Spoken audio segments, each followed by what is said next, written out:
एक समय की बात है। एक छोटे से शहर में एक गरीब परिवार रहता था। उस परिवार में पवन अपनी पत्नी मीनाक्षी और 5 साल की बेटी पिंकी के साथ रहता था।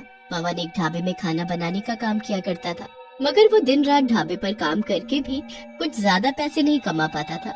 एक दिन पवन की पत्नी मीनाक्षी पवन से कहती है, अजी आप दिन रात ढाबे पर काम करते हो, फिर भी आप उतना ही कमा पाते हो जिससे हम लोगों का पेट भर सके, पर हमारी जरूरतें उन सब का क्या।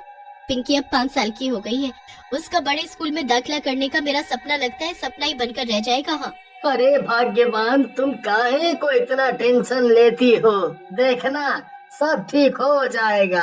अगली सुबह पवन तैयार होकर मीनाक्षी से अपने खाने का डिब्बा लेता है और काम पर निकल जाता है। पवन ढाबे पर पहुंचकर देखता है कि ढाबे में आग लगने की वजह से ढाबा पूरी तरह से बर्बाद हो गया है।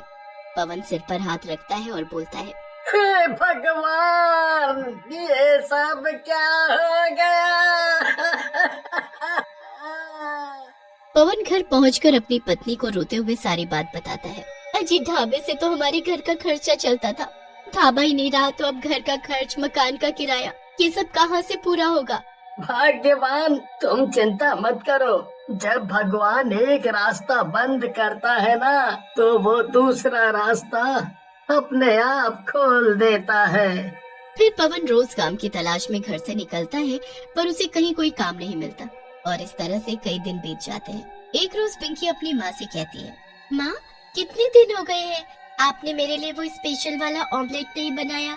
आप तो बस रोज रोज चटनी बना देती हो, मुझे तो आज आपके हाथ का ऑमलेट ही खाना है। मीनाक्षी मनी मन बोलती है, हे भगवान, मेरी फूल सी बच्ची को कैसे दिन देखने पड़ रहे हैं। अब तो घर में बचे कुछ पैसे भी खत्म होने लगे हैं। ना जाने कब पिंकी के पापा को कोई अच्छा सा काम मिलेगा और कब हमारे अच्छे दिन आएंगे। फिर मीनाक्षी दुकान से अंडे लेकर आती है और उन अंडों का बढ़िया सा ऑमलेट बनाकर पिंकी को देती है। तभी पवन भी थका हारा घर आता है और बोलता है, अरे वाह, आज तो रसोई से बहुत ही अच्छी खुशबू आ रही है। ऑमलेट बनाया है, आइए आप भी थोड़ा सा खा लीजिए।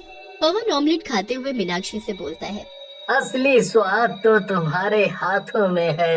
इतना बढ़िया ऑमलेट है कि हाँ, ऑमलेट और ऑमलेट बनाने वाली की जितनी तारीफ की जाए उतनी कम है। अजी ये सब छोड़िए, आप पहले मुझे ये बताओ आपको कहीं कोई काम मिला या नहीं। ऑमलेट खाते हुए पिंकी बोलती है, माँ आपने इतना बढ़िया ऑमलेट बनाया है कि जो भी खाएगा उंगलियां चाटता रह जाएगा। तभी मीनाक्षी मुस्कुराते हुए पवन से कहती है, अजी क्यों ना हम घर के बाहर ऑमलेट का ठेला लगाएं। अब हम ऐसे हाथ पर हाथ रखकर तो नहीं बैठ सकते ना। बात तो तुमने बहुत अच्छी कही है, पर तुम तो यहाँ के आस पड़ोस के लोगों को जानती ही हो ना। अजी हम अपने घर के बाहर ऑमलेट का ठेला लगाएंगे और जिसे जो बोलना है बोलने दो। फिर अगले ही दिन से मीनाक्षी अपने घर के बाहर ऑमलेट का ठेला लगा लेती है। जैसे ही मीनाक्षी ऑमलेट बनाना शुरू करती है, तभी महेश और मनदीप नाम के दो दोस्त ठेले के पास आते हैं और बोलते हैं, अरे वाह मीनाक्षी भाभी, आपके ठेले से तो क्या बढ़िया ऑमलेट की खुशबू आ रही है।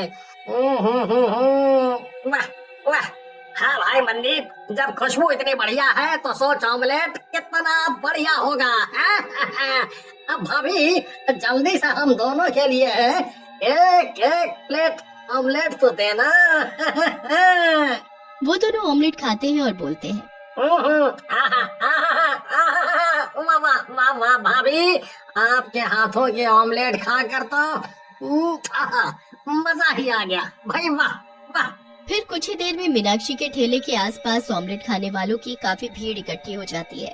तभी वहाँ मीनाक्षी के पड़ोस में रहने वाली सुमन काकी आती है और मीनाक्षी को ऑमलेट बनाता देख गुस्से से बोलती है, अरे अरे अरे अरे अरे ओ मीनाक्षी की बच्ची, ये सब क्या लगा रखा है तूने? अरे तुझे पता है ना कि यहाँ हम जैसे पूजा पाठ वाले लोग रहते हैं, और तू है कि यहाँ ये अंडा संडा बनाने लगी है, और वो भी ठीक मेरे घर के सामने। देख मीनाक्षी, मैं तुझे प्यार से बोल रही हूँ, ये अपना ऑमलेट का ठेला यहाँ से हटा ले, नहीं तो तेरे लिए अच्छा नहीं होगा। हाँ काकी, मैं भी आपसे प्यार से बोल रही हूँ कि ये ऑमलेट का ठेला तो अब से रोज यही लगेगा, आपसे जो बनता है कर लो।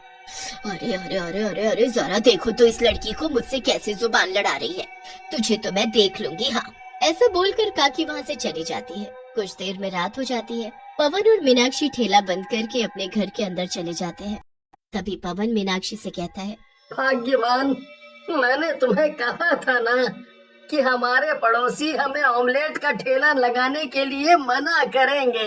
अजी पड़ोसियों को मारो गोली। और ये देखो आज दिन भर की हमारी कमाई, एक ही दिन में हम लोगों ने कितने सारे पैसे कमा लिए हैं। अजी अब तो ये ऑमलेट का ठेला रोज लगेगा।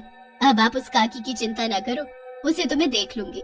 अब मीनाक्षी रोज घर के बाहर ऑमलेट बनाकर बेचने लगती है। मीनाक्षी के हाथों की बनी ऑमलेट खाने के लिए दूर दूर से लोग आने लगे थे और कुछ ही दिनों में मीनाक्षी के घर के हालात सुधरने लगे थे। मगर सुमन काकी रोज मीनाक्षी के ठेले के सामने खड़े होकर उसे बहुत जली कटी सुनाती थी और मीनाक्षी भी काकी को पलटकर जवाब देती थी। एक दिन काकी सुबह सुबह मीनाक्षी को हाथ में थैला ले जाते हुए देखती है। जरूर ये मीनाक्षी ऑमलेट बनाने का सामान लेने के लिए बाजार जा रही होगी। यही अच्छा मौका है इस मीनाक्षी को मजा चखाने का। जैसे मीनाक्षी नाले के पास से गुजर रही होती है, काकी पीछे से मीनाक्षी को धक्का देकर नाले में गिरा देती है। मीनाक्षी नाले में डूबने लगती है। काकी, तुमने मुझे पीछे से धक्का दिया, मैं तुम्हें छोड़ूंगी नहीं। अरे जा मर इस नाले में डूबकर, बहुत दुखी किया है तूने मुझे, मर जाके जा। नाले में डूबकर मीनाक्षी की मौत हो जाती है और वो एक चुड़ैल बन जाती है। इस काकी ने मुझे नाले में डुबोकर मार डाला, इसे तो मैं छोड़ूंगी नहीं। मीनाक्षी की मौत की खबर पवन को मिलती है तो पवन के पैरों तले जमीन खिसक जाती है। मीनाक्षी की मौत को कुछ दिन बीत जाते हैं। अपनी पत्नी की याद में पवन की हालत खराब होने लगती है और बेचारी पिंकी भी दिन रात रो रो कर अपनी माँ को याद करती रहती है। मीनाक्षी चुड़ैल के रूप में दूर खड़े होकर ये सब देख रही होती है। हे भगवान, क्या हालत हो गई है मेरी बच्ची की। ऐसा बोलकर मीनाक्षी अपनी छोटी बहन मीना के घर जाती है। अरे दैया रे, मर गई रे ये चुड़ैल, मेरे घर में कहाँ से आ गई रे। मीना, मैं हूँ मीनाक्षी, तुम्हारी बड़ी बहन। फिर चुड़ैल मीना को सारी बात बताती है। मीना, तुम ही हो जो मेरी मदद कर सकती हो। तुम चिंता मत करो दीदी, मैं उस काकी को तुम्हारी मौत की सजा जरूर दिलवाऊंगी और तुम जीजा जी और पिंकी की चिंता मत करो, अब से मैं उनका ध्यान रखूंगी। मीना, मैं तुम्हारे साथ रहूंगी और हाँ, तुम्हारे सिवा मुझे कोई और नहीं देख सकता। फिर मीना अपनी दीदी के घर जाती है। पिंकी अपनी मौसी को देखकर बहुत खुश होती है। मौसी, आप तो मुझे छोड़कर नहीं जाओगी ना? मौसी, मुझे ऑमलेट खाना है। मीना मन ही मन बोलती है, मुझे तो ऑमलेट बनाना आता ही नहीं। मीना, तुम चिंता मत करो, मैं तुम्हारे शरीर में प्रवेश कर लेती हूँ, जिससे तुम ज्यादा शक्तिशाली बन जाओगी और मेरी तरह ऑमलेट भी बना पाओगी। अब चुड़ैल की मदद से मीना पिंकी को बढ़िया सा ऑमलेट बनाकर खिलाती है और साथ ही अपने घर के बाहर फिर से ऑमलेट बनाना शुरू कर देती है। अब चुड़ैल मीना के शरीर में प्रवेश करके बढ़िया बढ़िया ऑमलेट बनाकर लोगों को खिलाने लगती है। तभी वहाँ काकी आती है। अरे अरे अरे, अब ये लड़की कहाँ से आ गई? कितनी मुश्किल से उस मीनाक्षी से पीछा छुड़ाया था, अब ये कहाँ से आकर यहाँ ऑमलेट बनाने लगी।